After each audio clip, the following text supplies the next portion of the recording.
자, 오늘도 채랭님과 함께 몇 가지 사항을 갖다 말씀을 드릴 텐데요. 이거는 뭐 굳이 비난하는 게 아니라요. 뭐라 그럴까? 지금 현실을 갖다가 파악하는 데 필요한 다른 관점이라고 생각해 주시면 좋겠습니다. 일반적으로 수학 선생님들이 특히 저학년, 즉 초등학생 아니면 뭐 아직 그 취약하지 못한 미취학 학생을 가르치는 선생님 혹은 학부모도 해당이 됩니다. 많은 학부모들이 이 함정에 빠지거든요. 학부모님들께서 시험 문제 반복을 권하는 경우가 굉장히 많습니다. 그래서 이거는 우선은요, 이분들이 그걸 진짜로 믿고 있어요. 도움이 된다고 믿고 있어요. 그래서 예를 들어서 어떻게 되냐면 1 더하기 2가 3을 틀린 학생이라면 3 더하기 4도 풀어야 되고 5 더하기 6도 풀어야 되고 이렇게 끊임없이 이걸 수백 개 수천 개를 풀어야 된다고 생각을 하시는 거예요. 이런 분들은 되게 흔하게 주변에서 보입니다. 그죠? 그래서 많이들 뭐 눈높이니 구몬이니 이런 거 끊임없이 계속 비슷비슷한 문제들을 끊임없이 풀도록 하고 학생들이 막 거기에 대해서 막 고생하고 지겨워하고 숙제 안 했다고 싸우고 이래가면서 이 과정을 반복하는 거를 굉장히 흔하게 봅니다. 저도 목격한 경우를 따지라면 뭐 몇천 번까지 될 수도 있을 것 같아요. 자, 이걸 갖다가 진짜로 믿고 있는 거예요. 도움이 된다고. 저는 도움이 된다고 전혀 믿지 않습니다. 예, 전혀 믿지 않고요. 이분들이 우선 이렇게 믿게 되는 그 이유를 대라면 첫째는 편리해서 그래요. 그러니까 편리하기 때문에 믿는 건 아니에요. 근데 하필이면 이게 이해가 일치하는 거예요. 그렇지 않아도 학생들이란 건 이렇게 똑같은 문제라도 비슷비슷한 문제라도 어려우면 계속 풀어보고 자신 있을 때까지 해봐야지. 안 되면 해야지. 마치 그런 거 있잖아요. 구구단 외우는 것도 계속 반복되는 거 하는 거랑 똑같은 거라고 생각해요. 사실 아닌데. 완전히 아닌데. 네, 여튼 그래서 일단은 편리하잖아요. 시켜놓으면 문제만 많으면 무조건 이거는 편리합니다.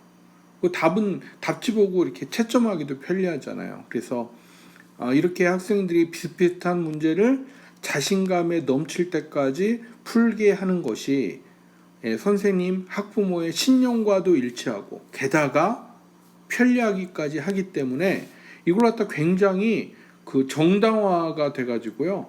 너무 당연하고 좋은 방법이다라고 생각하는 거예요. 전혀 아닌데, 전혀 아닌데, 진짜 아닙니다. 자, 하여튼간에 그다음 마지막으로 숨겨져 있는 게 뭐냐 하면은요, 고생시킨다는 그런 어떤 만족감이 존재해요. 학생들 입장에서는 3 더하기 4, 6 더하기 7, 8 더하기 6, 3 더하기 9 이런 거 끊임없이 계속 계산하게 되면 엄청나게 스트레스 받잖아요. 비슷비슷한 문제를 다시 풀게 되면. 혹시 그랬던 경험이 기억이 나나요? 네. 그거 솔직히 즐거운 경험은 아니었을 거 아니에요. 그죠? 근데 그때 어땠나요? 이건 당연히 해야 돼 라고 생각했나요? 아니면 도대체 왜 이렇게 비슷비슷한 걸 또 해야 돼? 라고 의문점을 가졌나요? 어때요? 본인은 솔직히. 근데 저는 반복이 지겨운 게 아니라 오히려 네. 똑같은 문제가 나오면 아싸 하고 그냥 머리 안 써도 된다 하고 그냥 넘어요. 그 편리에는 학생도 포함이 될 수가 있군요. 네, 오히려 근데, 아는 게 나오면. 예. 근데 코드네임 코난 제가 최근에 가르친 학생하고 이야기를 했는데, 이 학생 진짜 제가 마음에 드는 게 말했잖아요. 타고 태어난 머리가 좋은 학생은 아닌데 성취욕은 대단하다고. 근데 이 학생이 뭐라고 그러냐면요. 선생님, 저는 너무 궁금했는데요. 제가 먼저 말 시킨 거 아니에요. 이 코난이 저한테 뭐라고 했냐면, 전 너무 궁금한데 왜 비슷비슷한 문제를 계속 또 풀어야 되죠? 그게 도움이 되나요? 라고 저한테 물어보는 거예요. 그래서 제가 오히려 놀랐어요. 제가 가진 문제의식하고 이 어린 초등학교 5학년 학생이 가진 문제의식하고 똑같더라고요. 그래서 선생님, 저 그거 정말 시간 낭비인 것 같아요 라고 얘기를 하더라고요. 초등학교 5학년 학생이 진짜 이 말 그대로. 그래서 저 진짜 깜짝 놀랐어요. 그래서 제가 코난을 더 이뻐하는 것일 수도 있습니다. 네, 정말 이거는요, 비교육적입니다. 비교육적. 굉장히 비교육적이에요. 좀 전에 우리 캐리님도 얘기했지만 쉽게 할 수 있다는 만족감, 네, 부모님 입장에서도 쉽게 얘를 고생시킬 수 있다는 만족감, 네, 이런 만족감을 채워줄 수는 있는데요. 이거는 정말 비교육적이에요. 그래서 아주 나쁘다고 생각하고요. 자, 숨겨진 만족감, 즉 고생시킨다는 만족감이 뭐냐면요. 저도 이제 그 과외 선생님 혹은 학원 선생으로서 뭐가 있느냐면요. 내가 지금 가르치고 있는 학생들이 내가 낸 숙제 때문에 고통받는다 그러면은요. 부모님이 좋아하시고요. 저도 뿌듯해지는 그런 느낌이 생깁니다. 이런 거 아시죠? 학원을 갖다 옮겼더니 옛날 학원은 숙제도 조금이어서 되게 편하게 끝냈는데 왠지 너무 편하고 숙제라고는 30분 하고서 했더니 더 이상 할 게 없고 아니 숙제 뭐 조금이라서 좋긴 하지만 이게 진짜 나한테 도움이 돼? 라고 했는데 새로 옮긴 학원에서는 숙제를 갖다가 막 10시간을 갖다 해야지 가까스로 되고 이러니까 막 엄청나게 아 진짜 무식해 뭐 화를 내면서도 한편 속으로는 와 여기는 제대로 가르쳐주네 숙제도 많이 내고 라고 하는 그런 뿌듯함이 생길 수도 있거든요. 여기에 만족이 된다는 거예요. 비슷비슷한 문제를 끊임없이 풀게 하면서. 근데 제가 의문을 마지막으로 제기하면서 끝낼게요.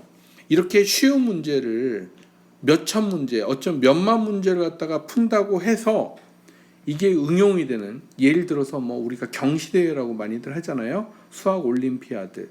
경시대회 나오는 이런 문제를 풀 가능성이 있을까요? 정말 있을까요? 정말 그렇게 믿으시나요? 저는 아닙니다. 그리고 그런 의미에서 저는 이것을 굉장히 비교육적이라고 생각합니다. 그리고 마지막으로 부연하자면 이런 식으로 몇백 문제를 갖다가 보충을 안 해도 어차피 고등학교 3학년 거 문제를 푼다면 이 고3 문제에 덧셈 뺄셈이 포함이 안 될까요? 그리고 이 고3 문제를 갖다가 풀면서 덧셈 뺄셈을 갖다가 공부를 자동적으로 할 수밖에 없는데 이렇게 되는 거랑 이렇게 반복적으로 그냥 1 더하기 3, 4 더하기 5 푸는 거랑 둘 중에서 하나를 굳이 선택해야 한다면 어느 거를 선택하는 게 더 교육적인가요? 저는 당연히 제 방식이 더 훨씬 효율적이라고 생각합니다. 물론 공부 시간을 비교하면 이쪽이 훨씬 더 작겠죠. 자, 어느 게 비교육적이고 어느 게 교육적인지 또 결론적으로 가성비가 어느 쪽이 더 나은지는 누가 보더라도 굉장히 명백한 승부라고 생각합니다. 이해가 되시죠? 네, 오늘은 여기까지 하겠습니다.